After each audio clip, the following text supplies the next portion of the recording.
दर्शकों नमस्कार, आप सभी का स्वागत है। आज इस वीडियो के द्वारा मैं निवेदिता जी जो मुजफ्फरपुर की रहने वाली हैं उनकी बर्थ डिटेल भेजी गई है और पूछा गया है कि क्या इनका पूर्ण विवाह होने का योग है। देखिए, इनके द्वारा बताए गए समय के अनुसार जो इनकी कुंडली बनती है वह मिथुन लगन की कुंडली बनती है तथा ग्रह स्थिति इस प्रकार है। लगन में चंद्रमा है, दूसरे भाव में गुरु और केतु हैं, छठे भाव में सूर्य और शुक्र हैं, सप्तम भाव में शनि बुध हैं, अष्टम भाव में राहु हैं तथा 12वें भाव में मंगल है। ये इनकी ग्रहों की स्थिति है। देखिए, आपका जन्म जो है मिथुन लगन में और पूर्णावसु नक्षत्र के प्रथम चरण में हुआ है। जन्म राशि आपकी राशि भी मिथुन ही है और कुंडली में 12वें भाव में मंगल बैठे हुए हैं तथा अपनी अष्टम पूर्ण दृष्टि से सप्तम भाव को, पति स्थान को देख रहे हैं, जो उन्हें पूर्ण मंगली बनाता है। और वहाँ शनि भी पहले से बैठे हुए हैं और शनि के साथ साथ वहाँ धनु राशि है, जो जिनके स्वामी गुरु हैं उनकी दो राशियाँ होती हैं। दो राशि भावफल वाली राशि बैठी हुई है, मीन और धनु, इसका दूसरी राशि मीन होती है। तो इस स्थिति में जो है दाम्पत्य जीवन में दिक्कत आती है, एडजस्टमेंट में दिक्कत आती है, शादी में विलम्ब होता है। और केतु क्योंकि यहाँ पर दूसरे भाव में कुटुंब स्थान में बैठे हुए हैं और गुरु सप्तमेश होकर के बुध स्थान में केतु के साथ बैठे हुए हैं, तो ऐसी स्थिति में या तो तलाक की स्थिति हो जाती है या वैधव्य योग स्थिति बन जाती है। कोई सी भी स्थिति हो सकती है और अगर नहीं है तो उनके संबंध खराब रहेंगे, उनमें दूरियां बनी रहेंगी। लेकिन दूसरे भाव में दूसरा प्रश्न आपका ये है कि दूसरा विवाह होगा या नहीं।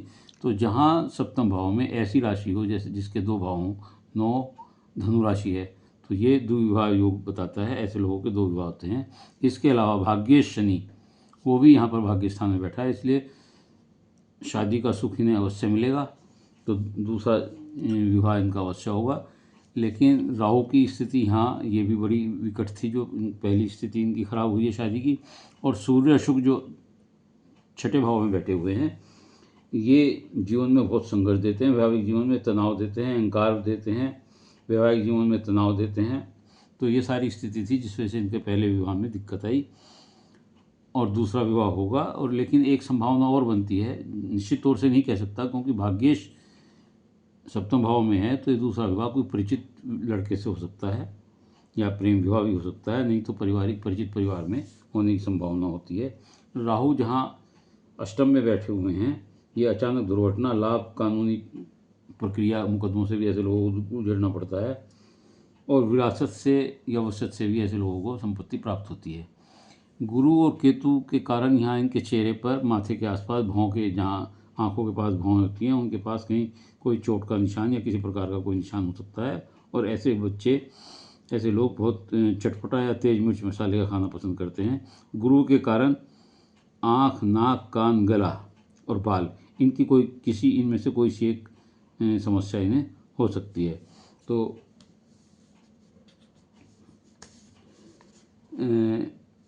विवाह योग इनका कब होगा दूसरा, देखिए, इनका जो इस समय वर्तमान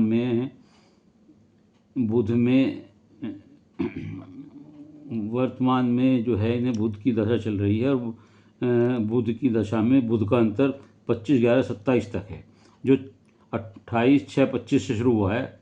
बुध का अंतर इन्हें 28/6/25 से शुरू हुआ है, जो 25/11/27 तक रहेगा।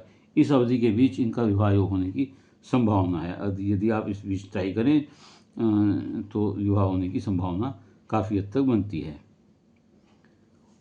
तो मैं उम्मीद समझता हूँ कि आपको अपने प्रश्नों का उत्तर मिल गया होगा। यदि आपको वीडियो अच्छी लगी हो तो इसे लाइक करिएगा, शेयर करिएगा, कमेंट्स बॉक्स में जाकर अपने विचार लिखिएगा। इसके अलावा यदि किसी और का कोई प्रश्न हो तो वह मेरे चैनल को सब्सक्राइब करते हुए अपना एक प्रश्न डिटेल के साथ भेज सकता है, उत्तर अवश्य दूंगा।